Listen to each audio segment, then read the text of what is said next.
This is a story of how I almost got expelled from school, blacklisted from all colleges. I'm talking entire academic career ruined all over a false accusation. What? But first, subscribe to the channel. The worst part is, all of what I just said wasn't even the real danger. Because I had no idea something much creepier was happening behind the scenes. Bro, your life cannot be this exciting, Mimi. Maybe you make YouTube videos, bro. This story goes back to 6th grade, before I learned how corrupted the school system can be. Let's get the facts straight, okay? As stupid as I seem in these videos, I've always been the top student in school. Straight A's, raised my hand to read, joined the math club. At a certain point, I even got a certificate for memorizing 299 digits of pi. Whoa, 200? No. I was in school with you. I don't remember any of this. My GPA was literally over 4.0 because I didn't just ace every test, I got extra credit on every single test. Behind closed doors, I had a secret of my own, a secret identity, where I wasn't the innocent Indian kid who didn't even know his name, where I was a menace, where I was fat. Can I get a lightning strike? This was pre-deodorant. Free deodorant.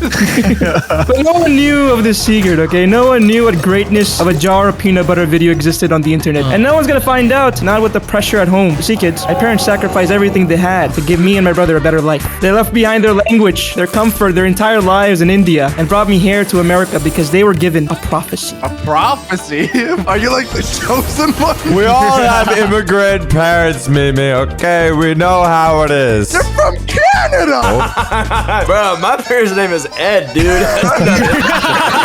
This is different. In India, before you're even born, priests calculate your fate, your purpose, based on the stars. Oh, so you were programmed to be that fat. The stars aligned for your weight, bro. It was part of the destiny. It was part of the side effect. The exact second you enter this world, it literally dictates your life. When it came time for the priest to read my birth chart, this is how my parents told the story. They say the priest just looked at the birth chart, okay? Like he saw something he wasn't supposed to. Don't you dare say it. He looked at my parents and said, "This child is not born under a star. He is born in between them." What does that mean? Right, I was like, what are you saying? And the pundit was like, "Listen to me closely, you two. That child will either rule the world or be completely destroyed by it. You must not let him fail." This sounds like Indian Spider-Man. I really, he might either become the hero or live long enough to wear deodorant.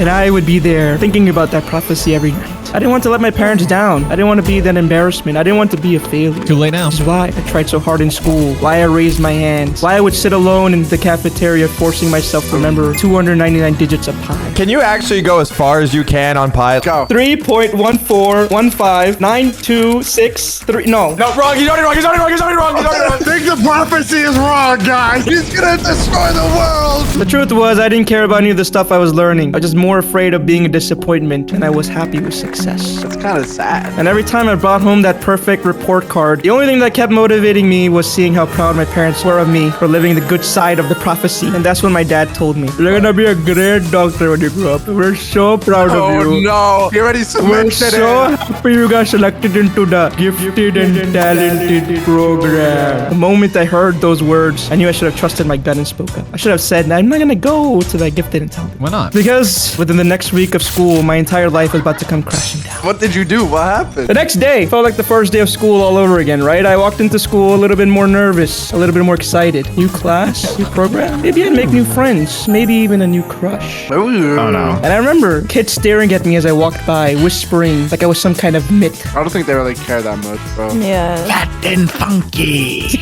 And I'm pretty sure I heard somewhere it was like, "Oh my god, he's so kind of hot." No one was saying that. Fake story. It's my animation. Can I get some leeways here, It please? doesn't sound like an animation, bro. It sounds like a dream. I'm gonna blow you up because this is my animation. Okay. Okay. You know what's way better than that? These insane deals on Black Friday weekends. That's gonna for sure put me in debt. Socks, 15% off. Socks Comics, 25% off, which is cheaper than therapy, by the way. Socks Hoodies, 30% off. That way shirt, 100% off. Don't miss these Black Friday weekend sales. Go to socks.store right now before Natway loses more clothing. I got the prophecy. I was getting good grades. I got selected into the gifted and talented program. And that's when I arrived in front of room 203. I knock on the door and it's opened by the oldest lady I've seen in my life. There's like fog coming out. Okay, just imagine that. Like fog coming She's out. that old. Holy crap. It's like the hash slinging I saw, slasher. what I saw in front of me was like a species that was more decomposed than the poop from SpongeBob. You know the poop from SpongeBob? In the wheelchair? I peek inside to the rest of the class, and you want to know what I see? What do you see? It's the same stupid kids from the other class. Whoa, why are they stupid? I was in that class. It was just the same class in a worse classroom. Oh, there must be a mistake. I was meant to go to room 203 for the gifted and talented program, and she said, with the nastiest smile on her face, You're in the right place, my dear.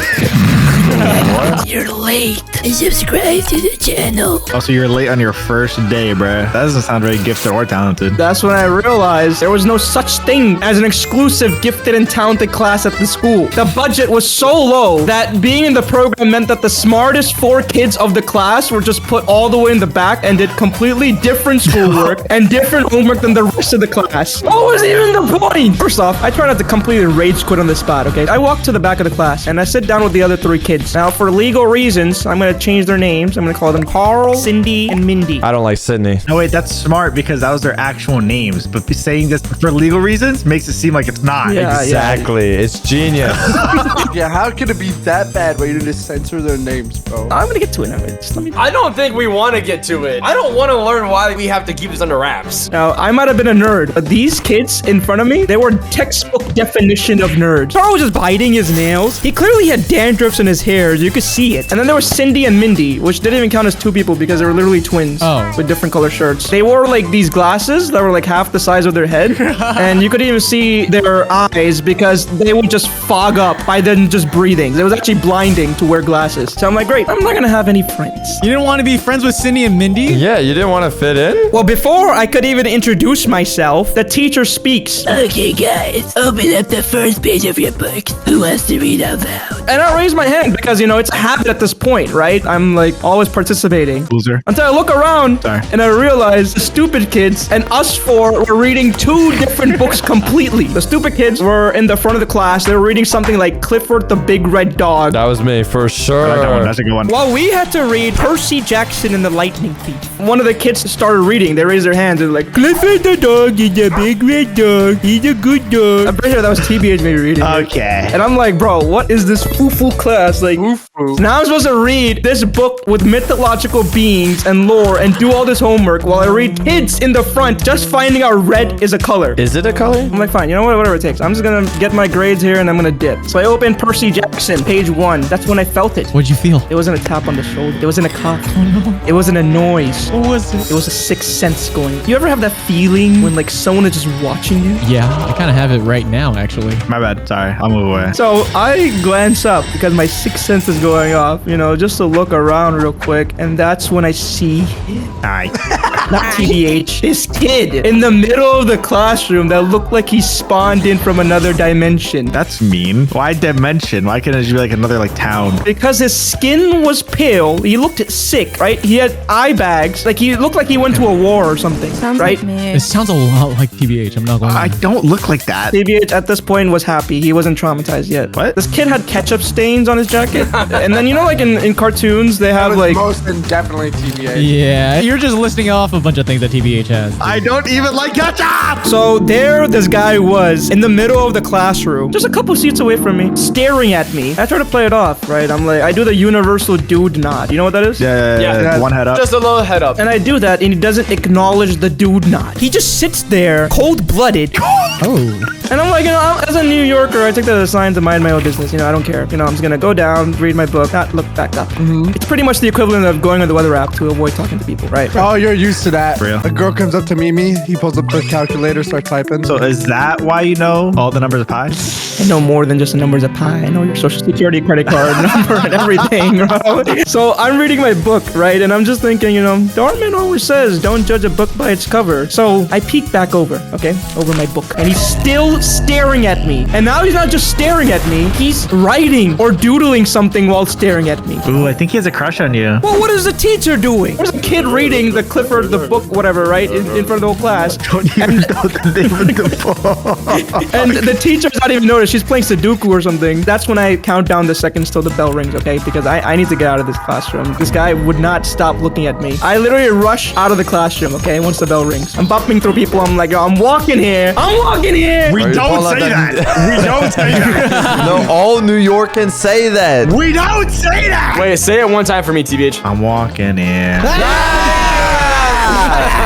Get it. I got to my locker room. I'm getting my stuff so that I can go home because my dad's picking me up. And that's when I find a piece of paper on the floor. Piece of paper. What is this like anime plot, bro? The same piece of paper that the kid was doodling on. What did he draw? The kid was drawing my face. Oh, no. Get out of there. It's like a really bad sketch of my face. Whoa, whoa, whoa. He tried his best, dude. I look around, and between all the kids walking in the hallways, I didn't see the guy anymore. He just vanished. And at the bottom of the paper, you want to know what it says? It says hi. Just hi. So he does like you. He has a crush on you. No! This wasn't fan art. This was a wanted poster, TBH. A wanted poster. I don't know what he wanted, but he wanted me. So you know what he wanted. Yeah, he wanted you. So we all guilty of that, right?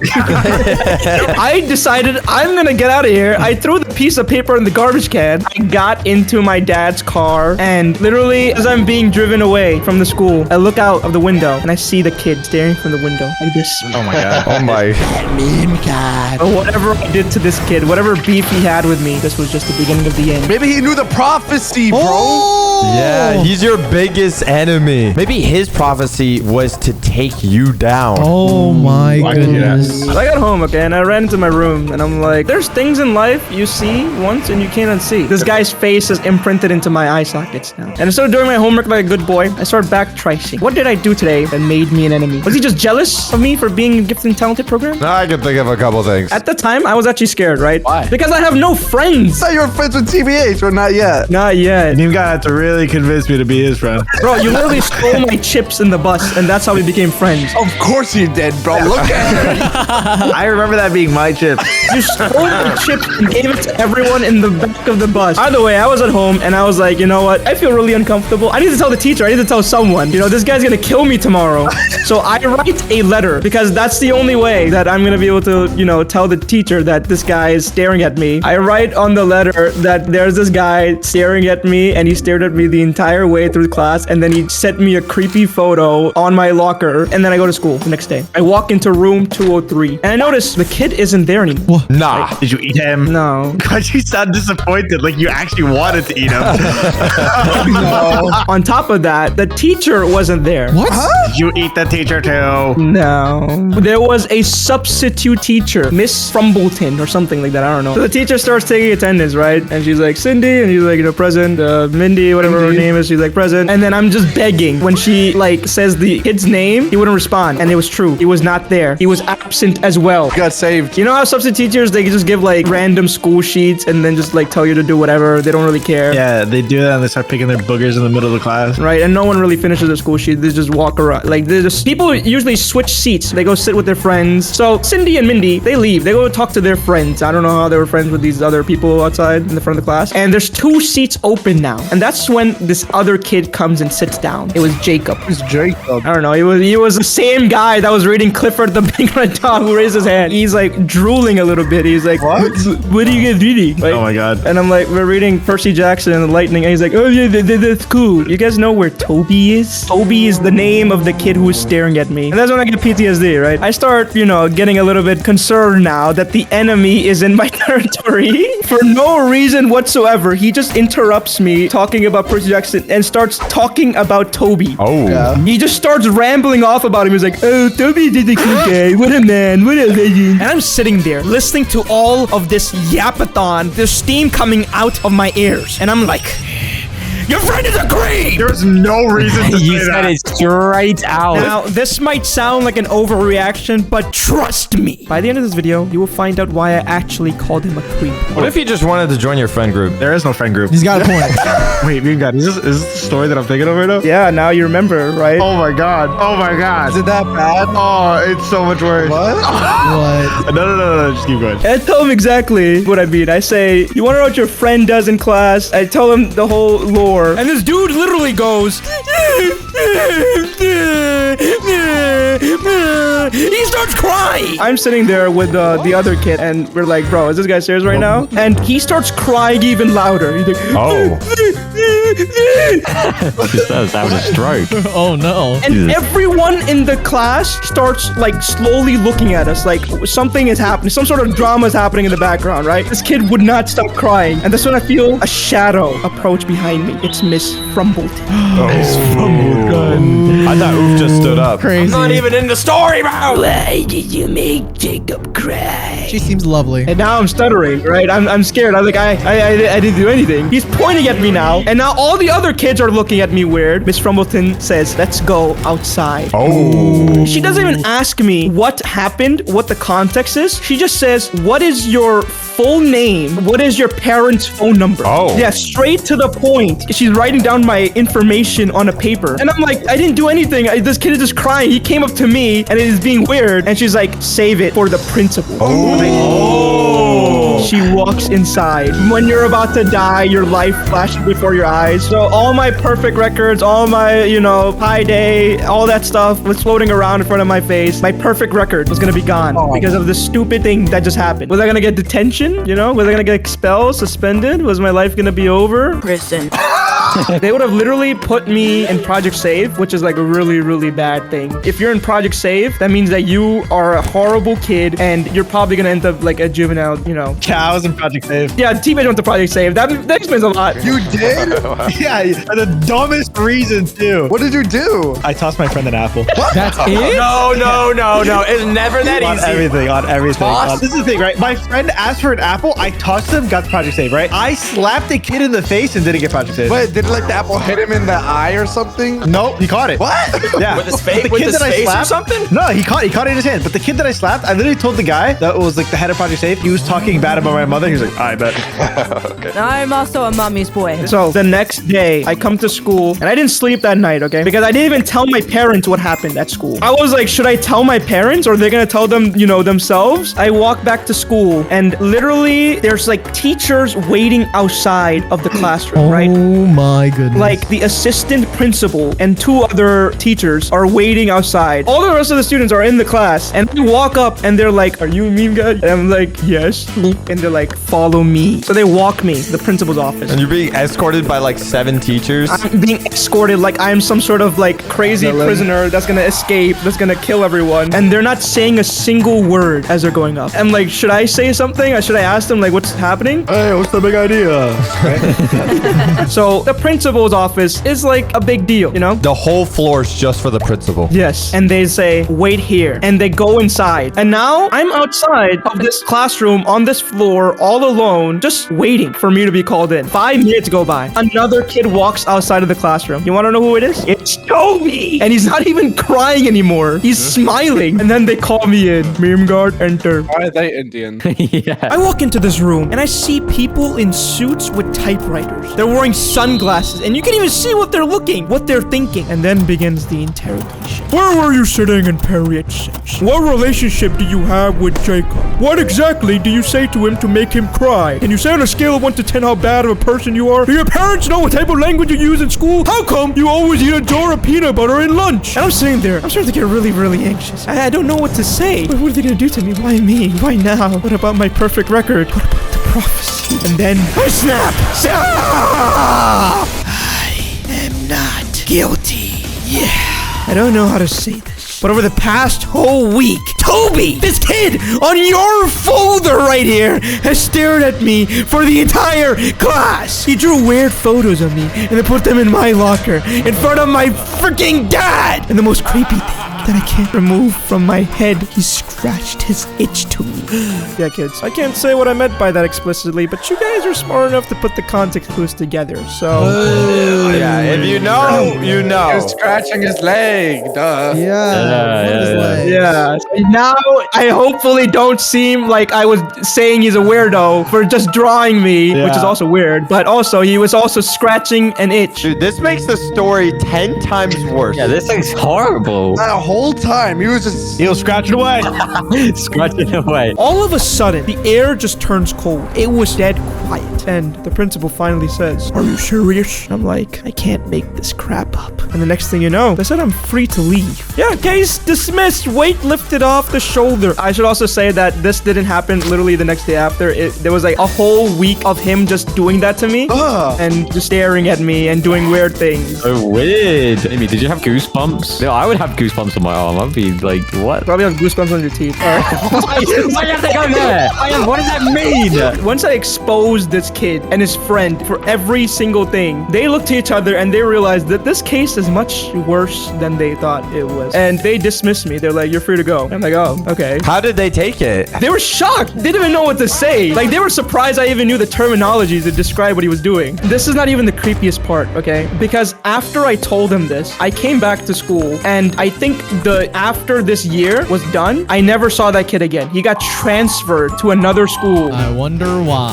I don't know what happened to that kid. And his friend still stayed in the school that was, bragging about him and all, loved him. He hated me for the entirety of middle school. He never forgot what happened the night of the that. This ends with my parents to this day not knowing how I almost ruined my life. And if you don't want to disappear after hearing the story, make sure you're part of the percentage that is subscribed.